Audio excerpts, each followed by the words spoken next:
રાજ્યોના રાજકારણ પણ કેવા રહ્યા તેને પણ આપણે યાદ કરી રહ્યા છીએ। આ આખા દેશનો એક મેપ અમે આપને દર્શાવી રહ્યા છે। અલગ અંદાજમાં અલગ અલગ રાજ્યોની અત્યારની શું સ્થિતિ છે, બેઠકોને લઈને શું ગણિત બેસી રહ્યું છે તે પણ અમે આપને દર્શાવી રહ્યા છીએ। ખાસ જો વાત કરવામાં આવે તો વેસ્ટ બેંગાલ કે જેની રાજનીતિ ક્યાંક મમતા વર્સિસ મોદીની રહી છે અને ત્યાં અત્યારની શું સ્થિતિ છે તે પણ આપને દર્શાવી દઈએ આ મેપ થકી। જ્યાં અત્યારે તૃણમૂલ કોંગ્રેસ 29 બેઠક પર દેખાઈ રહ્યું છે, ભાજપને 10 બેઠક, કોંગ્રેસને 2 બેઠક મળી રહી છે, જ્યારે કે अन्य जे सीपीएम છે તેને 1 બેઠક મળતી હાલ તો દેખાઈ રહી છે। ખાસ તો આ મેપ થકી આપને દર્શાવી દઈએ કે ક્યાં ટીએમસી સારું પ્રદર્શન કરી રહી છે અને ક્યાં ભાજપનું સારું પ્રદર્શન છે। ખાસ તો પશ્ચિમ બંગાળમાં અનેક મુદ્દાઓ જે મહત્વપૂર્ણ રહ્યા, ત્યાં કોઈ પણ પ્રકારનો રામ મંદિરનો મુદ્દો પ્રભાવી ના રહ્યો। આ સાથે સંદેશ ખાલીના વિવાદને લઈને પણ ક્યાંક રાજકારણ ખેલાયું અને સંદેશ ખાલીની જે પીડિતા છે તેને પણ ક્યાંક ટિકિટ આપવામાં આવી ભાજપ તરફથી, પરંતુ આ મુદ્દો પણ ક્યાંય પ્રભાવી દેખાઈ નથી રહ્યો। ત્યારે હાલ આ પશ્ચિમ બંગાળની સ્થિતિ અમે આપને દર્શાવી રહ્યા છે। અમારા સહયોગી નીરુ પણ જોડાઈ ગયા છે।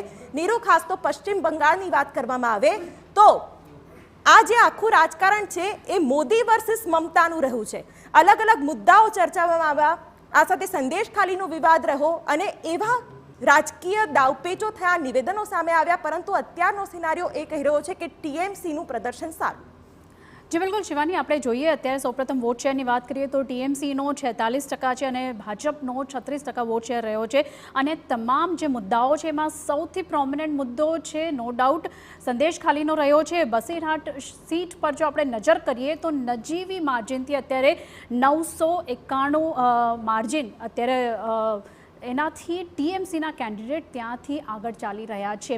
અને જે રીતે મહિલાઓ ઉપર અત્યાચાર કરવામાં આવ્યો છે અને આ જ સેન્ટર ઓફ એટ્રેક્શન પૂરા પશ્ચિમ બંગાળના પૂરા કેમ્પેનિંગમાં આપણે જોઈએ તો પ્રચાર દરમિયાન તમામ ભાજપ તરફથી ખૂબ જ અગ્રેસિવલી આ મુદ્દાને સેન્ટ્રલાઇઝ કરીને પ્રચાર કરવામાં આવ્યો હતો, પણ અત્યારે ઓવરઓલ જે પશ્ચિમ બંગાળનો ચિતાર જોવા મળી રહ્યો છે એમાં ક્યાંય પણ એની કોઈ પણ અસર કે એનો ફાયદો ભાજપને મળ્યો હોય એ નથી દેખાઈ રહ્યું। પશ્ચિમ બંગાળની જે રીતની હિસ્ટ્રી રહી છે, ત્યાં એસેમ્બલી પોલ્સ હોય કે લોકસભા ઇલેક્શન્સ હોય કે કોર્પોરેશન કે પંચાયતની ચૂંટણીઓ હોય, દર વખત ત્યાં વોટિંગ પર્સન્ટેજ ખૂબ જ સારું આવતું હોય છે, લોકો ખૂબ જ જાગૃત છે ત્યાં વોટિંગને લઈને, પણ સાથે જ ત્યાં હિંસક ઘટનાઓ પણ એટલી જ બનતી હોય છે। પણ આ વખતની ચૂંટણીમાં બીજી પાસની ચૂંટણીઓથી જો કમ્પેર કરીએ તો આ વખત હિંસક ઘટનાઓ ઓછી થઈ છે, જે ઇન્જર્ડ કે પછી ડેથ ટોલ હોય છે એ પણ ખૂબ જ ઓછા આવ્યા છે।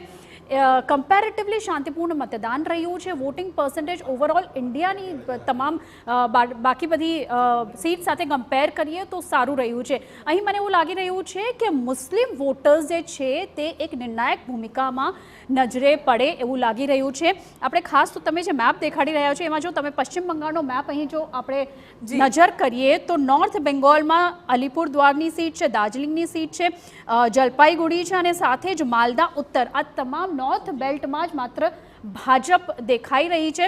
બાકી તમામ જેટલી પણ બેઠકો છે ત્યાં ટીએમસી આગળ ચાલી રહી છે અને એવું લાગી રહ્યું છે કે મમતાની જે રણનીતિ હતી કે ઇન્ડિયા બ્લોકની સાથે ગઠબંધન માત્ર બહારથી સપોર્ટ આપવાનું, એ મમતા માટે અહીં ફળીભૂત સાબિત થઈ રહી છે।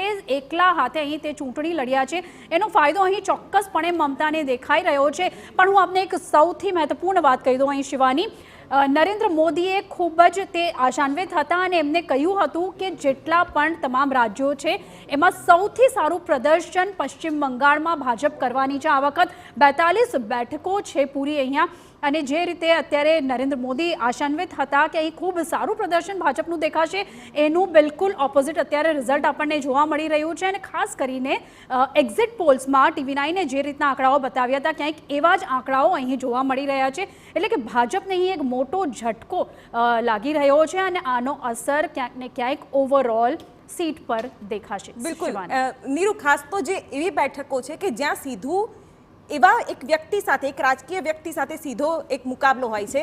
આખી રાજનીતિ જો પશ્ચિમ બંગાળની જોવામાં આવે તો ઓવરઓલ મોદી વર્સિસ મમતા દીદી, આ આખું અહીં દ્રશ્ય જોવા મળતું હોય છે રાજકારણનું, પરંતુ તેની વચ્ચે ઇન્ડિયા ગઠબંધનનું ફેક્ટર કે જે આખા દેશમાં પ્રભાવી દેખાઈ રહ્યું છે, પણ પશ્ચિમ બંગાળમાં હજી પણ દીદીનો જાદુ ચાલે છે। દીદી સિવાય બીજો કોઈ વિકલ્પ નહીં। ગત જે ઇલેક્શન્સ હતા એમાં પણ ક્યાંક ટીએમસીએ પ્રભાવી પ્રદર્શન કર્યું છે, એટલે ઓવરઓલ પણ અહીં એ પરિદ્રશ્ય દેખાયું છે. જી બિલકુલ, ચોક્કસપણે શિવાની, પણ અહીં એવું લાગી રહ્યું છે ઓવરઓલ અત્યારે જે ચિતાર આપણને દેખાઈ રહ્યો છે આંકડાનો અને આ મેપના થ્રુ એક ક્લેરિટી આવી રહી છે કે ટીએમસી કેટલી બેઠકો પર આગળ ચાલી રહી છે. એને જોતાં આપણે કહી શકાય કે દીદી વર્સેસ મોદીનો જે અહીં ચિતાર છે એમાં દીદી અત્યારે ક્લેરિટીની સાથે એમને લીડ મળી રહી છે. અને ખાસ કરીને અહીં અમુક જે સ્ટાર કેન્ડિડેટ્સની સીટ છે એ હું આપને જણાવી દઉં. ખાસ કરીને બહેરમપુર, ડાયમંડ હાર્બરથી અભિષેક બેનર્જી હતા તે અત્યારે લીડિંગ છે. સંદેશ ખાલીનો મુદ્દો, જ્યાં બસીરહાટ સીટની જો આપણે વાત કરીએ તો ત્યાંથી ટીએમસી કેન્ડિડેટ હાજી નુરુલ ઇસ્લામ ખૂબ જ નજીવી તફાવતથી આગળ ચાલી રહ્યા છે.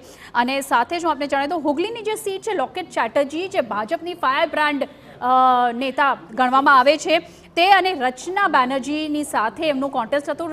રચના બેનર્જી છે એ પણ એક સ્ટાર કેન્ડિડેટ ગણાય છે ટીએમસીના, અને લોકેટ ચેટર્જી ત્યાંથી અત્યારે આગળ ચાલી રહ્યા છે. બહેરમપુર સીટ ખૂબ જ વધારે ચર્ચામાં હતી, જ્યાંથી અધીર રંજન ચૌધરી અને સાથે જ કોંગ્રેસના લીડર જે છેલ્લી 3 ટર્મથી અહીં ચૂંટાઈને આવી રહ્યા છે, થોડી વખત પહેલાં તે આગળ ચાલી રહ્યા હતા. અત્યારે એક વખત આપણે જો બતાવી દઈએ કે પશ્ચિમ બંગાળની બહેરમપુર સીટના કઈ રીતના રિઝલ્ટ સામે આવી રહ્યા છે, કારણ કે અહીંથી પૂર્વ ક્રિકેટર યુસુફ પઠાણને ટીએમસી તરફથી ટિકિટ આપવામાં આવી છે. તો અહીં ડાયરેક્ટ ફાઇટ છે ટીએમસી અને કોંગ્રેસની વચ્ચે. સાથે જો આપણે જણાવી દઉં, થોડી વખત પહેલાં જ્યારે આપણે રિઝલ્ટ જોઈ રહ્યા હતા ત્યારે ભાજપના જે છે રંજન ચૌધરી તે અહીંથી આગળ ચાલી રહ્યા હતા. અત્યારે લેટેસ્ટ આંકડાઓ પર આપણે એક વખત નજર કરી લઈએ તો બહેરમપુર સીટ પણ ખૂબ વધારે અહીં ઇમ્પોર્ટન્ટ સીટ છે. અને સાથે જ આસનસોલમાં શત્રુઘ્ન સિન્હાને ટિકિટ આપવામાં આવી હતી, જે અત્યારે આગળ ચાલી રહ્યા છે આસનસોલની સીટથી. કૃષ્ણનગરમાં fire brand TMC leader Mahua Moitra જે ખૂબ વધારે ચર્ચામાં રહ્યા હતા, ઘણી બધી કોન્ટ્રોવર્સી થઈ હતી. ડિસેમ્બરમાં તેમને સસ્પેન્ડ કરવામાં આવ્યા હતા. કેશ ફોર ક્વેરી વાળી જે પૂરો કેસ હતો તેને લઈને એમને સસ્પેન્ડ કરવામાં આવ્યા હતા. આખા બોલા છે, દર વખત કોન્ટ્રોવર્સીમાં રહ્યા છે. મહુવા મોઇત્રા કૃષ્ણનગરથી પાછળ ચાલી રહ્યા હતા. ઘાટલ જે સીટ છે, દેવ અધિકારી અને હિરન ચેટર્જી આ બંને એક્ટર્સ છે, બંને એકબીજા ઉપર ખૂબ આરોપ પ્રત્યારોપ કર્યા હતા. તો આ એક સીટ પણ ખૂબ વધારે ઇમ્પોર્ટન્ટ છે. અને સાથે જ હું આપને જણાવી દઉં, કૂચ બિહાર અને ડાયમંડ હાર્બર આ બંને સીટ પણ જે છે પશ્ચિમ બંગાળની, એ પણ એટલા માટે ઇમ્પોર્ટન્ટ છે કારણ કે અહીંથી યુનિયન મિનિસ્ટર નિશિત પ્રમાણિક છે અને ભાજપના, અને સાથે જ ટીએમસીના જે કેન્ડિડેટ છે જગદીશ બસુનિયા એ અત્યારે આગળ ચાલી રહ્યા છે ટીએમસીના કેન્ડિડેટ. એટલે કૂચબિહારની સીટ પણ ખૂબ વધારે ઇમ્પોર્ટન્ટ થઈ જાય છે.